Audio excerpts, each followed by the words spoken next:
Hello everyone, my name is Pik Kun and I'm a physiotherapist.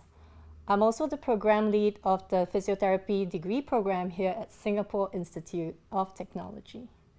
If you're watching this, it would mean that either you or somebody you know is interested in pursuing a career in physiotherapy. So I hope I will be able to provide you with some information to help you make your decision. So in this session, I will cover two broad subject areas about the profession as well as the program. So let's start first about the profession. Now, when I tell people I'm a physiotherapist, it's not uncommon for the conversation to shift towards them sharing about injury that they have developed while exercising or playing a sport, or cheekily asking me for a massage, or wonder how I spend my whole day walking patients for a living. Well, this is not entirely a wrong representation of some of the things we do as physiotherapists, but we do a lot more than this. So what do we do? Now, to simplify things, just think of two words: movement and function. So we help maintain and restore movement in order to maximize function. As physiotherapists, we aim to maximize the quality of lives of individuals through health promotion, prevention, and rehabilitation. And this is done through a combination of exercise, such as walking, manual therapy, which includes massage, education, advice, and other treatment modalities. Now, allow me to provide you with a couple of examples to help you understand. As a future physiotherapist, you could be working with people to ensure that they have the adequate joint range of motion, strength, agility, and ability to continue to participate in the sports that they love, regardless of their disability or injury. This father here could be your patient. He may have developed a lower back pain or got diagnosed with diabetes, and your role is to help him manage his condition so that he can continue to doing what he loves to do, such as spending time with his 3-year-old boy. So this 3-year-old boy could be your patient as well. He may have a lung condition such as bronchiectasis, and he may need help clearing his secretions. Or he could have a developmental issue that affects his balance, and your role is to help him improve his balance so that he can continue playing with his friends and spending time with his father. You may actually have to work with caregivers to help patients who are otherwise homebound and bedbound to get out of the house so that they can spend time with God in a place of worship, because that is what they really want. Without the healthcare team support, a person like this may otherwise be bedbound, staring at the same spot on the ceiling and needing help to scratch his own nose.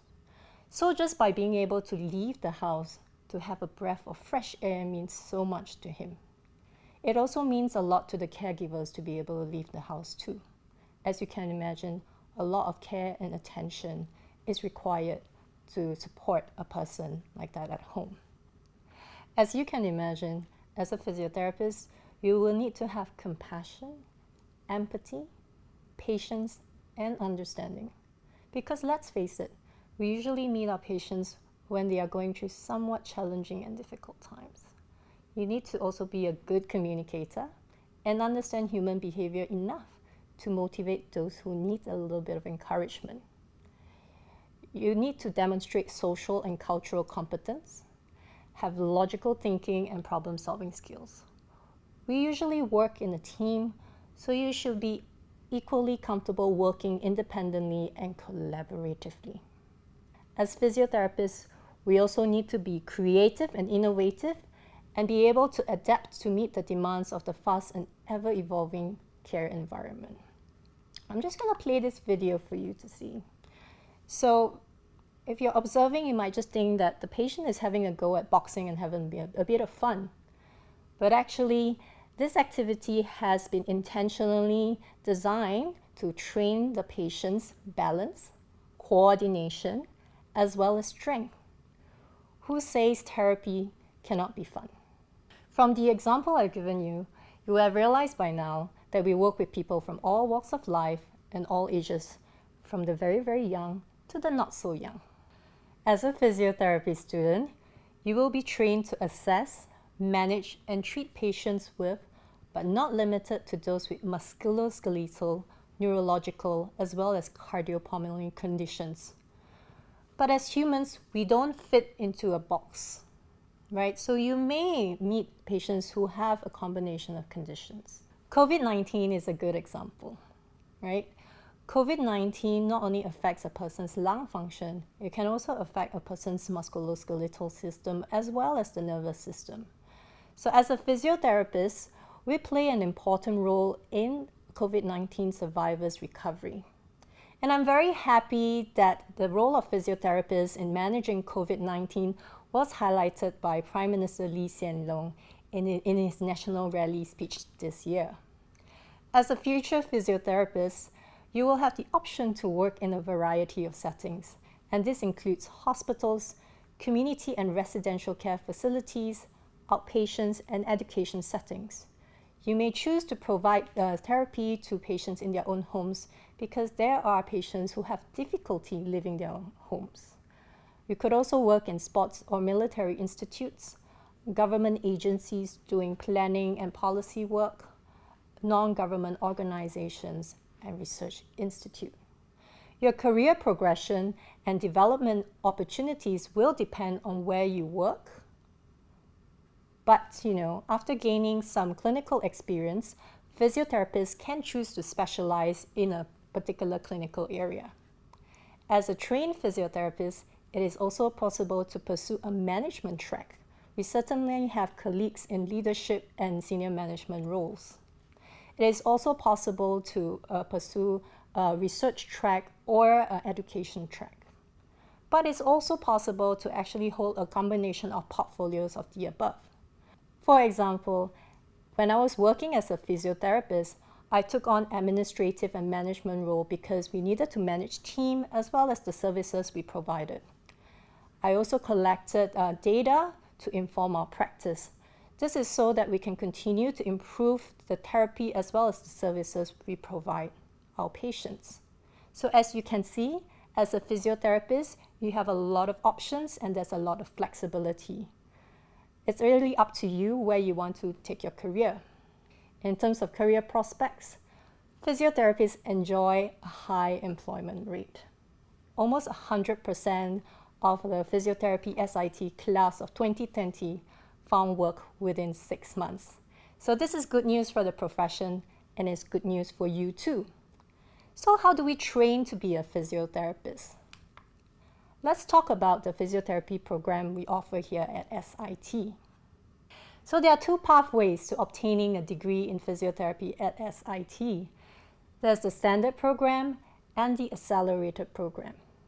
Essentially, students enrolled in the accelerated program will have to complete the same amount of academic load. There are two pathways to obtaining a degree in physiotherapy at SIT.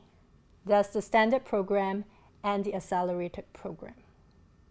Essentially, students who enroll in the accelerated program will have to complete the same academic requirements, but in a shorter time. They will need to have a good science-related honors degree from a recognized university, qualify for career conversion program sponsorship, because everyone enrolled in this pathway will have to be sponsored, and they'll have to commit to 8 weeks of compulsory intensive course prior to the start of the program. So as you can imagine, this pathway is very intensive, and you need to think carefully when choosing which pathway you would like to pursue. So this is an overview of the curriculum structure of the program. As I mentioned, it's a 4-year degree, with the last year completing in 8 months. In the first year, students will take on foundational modules such as anatomy and physiology, behavioral sciences, and start with some hands-on practice. In the second year, you'll move on to more physio-specific modules of increasing complexity over time. In the third year, you will start your honors thesis modules in the second trimester and then move on to your clinical practice education blocks in the third trimester. So a few key highlights and things to note. This program aims to graduate professional physiotherapists who are theoretically grounded and clinically orientated to practice autonomously in different specialties of physiotherapy. The program was developed in consultation with industry partners, including Ministry of Health. So the advantage of you doing your training here in Singapore is that you will be industry ready for work. We have taken into consideration the needs of the industry partners and the direction of the healthcare environment here in Singapore. Now, as a future physiotherapist, you will be working in a multidisciplinary team.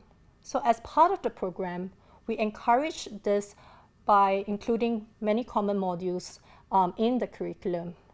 You will be taking this module with students from other programs in the health and social science cluster.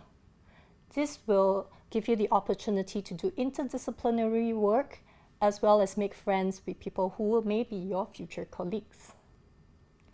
This program also allocates a generous amount of time to clinical practice education.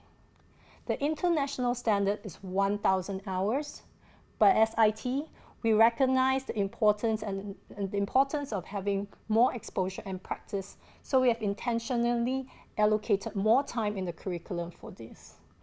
We also have a module on simulated practice education, that students will take before going on clinical practice education. The aim of this module is for the students to put together what they have learned and apply it to simulated cases to prepare them for clinical practice. Now, on average, those in the standard program will take 4 modules per trimester. You will expect to have 4 to 5 hours of classes per week per module. And this will be a combination of lectures, tutorials, seminars, and practical classes. So that would mean that you are looking at about 20 hours of contact hours per week. And together with all the independent self-learning that you have to do and the projects that you have to do, it is essentially a full-time job. Now, a little bit more about clinical practice education. As mentioned, you'll do 30 weeks or 1,200 hours of clinical practice education. You'll do 5 blocks. 4 blocks are core in cardiopulmonary, musculoskeletal, neurology, as well as a placement in intermediate long-term care. You will have the opportunity to choose where you would like to go for one of the placements. At SIT, you will be taught by experienced local and international faculty and educators. Many in our teaching team are still working in a clinical setting. Therefore, you will be able to hear firsthand of the challenges that they are facing on the ground. As part of your learning journey, students enrolled in the physiotherapy program will have the option to go on an overseas experience program. Even at the time that we're not allowed to travel right now, we have been able to arrange for virtual overseas exchange programs so that students have the opportunity to interact with their counterparts across the world. So this is a very applied and practical program, right? So you will be doing a lot of hands-on practice in the practical sessions. Now, if you're somebody who do not enjoy working with people and doing hands-on practice, then this is not a program for you. Now, we also take our students beyond the classroom and provide them opportunities in the different modules to interact with people in the community to give them that real-life experience. Now, all this real-world experience, as well as the experience in the clinical practice education, has helped our fresh graduates transit quickly into their work. Where do you find out more about the profession? I encourage you to look at the Singapore Physiotherapy Association website. And the students at SIT have their own Instagram page. So it's nothing like hearing from those going through the experience. So that's all I have to share for today. I hope to see you at SIT.